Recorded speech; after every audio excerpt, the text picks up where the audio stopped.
আসসালামু আলাইকুম, সবাইকে স্বাগত জানাই। আবারও বাংলাদেশ সীমান্ত উত্তেজনা। এবার কঠোর হচ্ছে ভারত।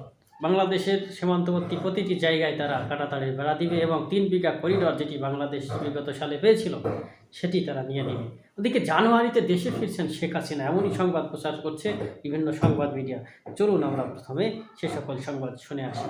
শেখ হাসিনা জানুয়ারি মাসে দেশে ফিরবেন। ডক্টর মোহাম্মদ ইউনূস যখন বলেন আমাকে ছাত্ররা বসিয়েছে, তারা যখন বলবে তখনই নির্বাচন দেব, এই বার্তাগুলো না ভালো বার্তা দেয়। আল্লাহর পক্ষ থেকে গজব নাজিল হোক। আমি বলতে পারি এই দেশে আমি নিরপেক্ষ আছি। ডক্টর ইউনূস নিরপেক্ষ না, উনি তো ওনার মামলা খালাস করার জন্য ক্ষমতায় আসছেন। উনি তো এই জাতি এই দেশবাসীর কোনো অধিকার প্রতিষ্ঠা করার জন্য ক্ষমতায় আসেন।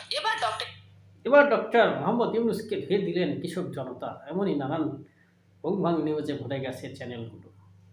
তবে কিছুটা সত্যতাও রয়েছে।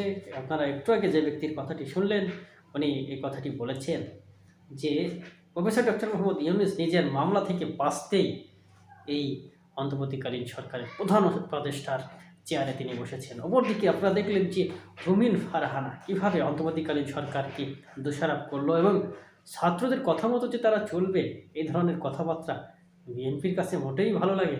বিএনপি চায় আওয়ামী লীগকে পুনর্বাসন করে তাদেরকে আবার সঙ্গে নিয়ে নির্বাচনে যেতে এবং তাদের নিজেদের কপালে নিজেরাই ঝাঁটা মারতে, এমন সংবাদও বিভিন্ন জায়গা থেকে প্রচার হচ্ছে। দেখা যাক শেষ পর্যন্ত দলের সবচেয়ে গুরুত্বপূর্ণ ব্যক্তি তারেক রহমান তিনি কী নির্দেশ দেন, তাহলেই আমরা দেখতে পারবো আসল ঘটনা। আর জানুয়ারিতে শেখ হাসিনার দেশে ফেরার কোনো সম্ভাবনাই নেই।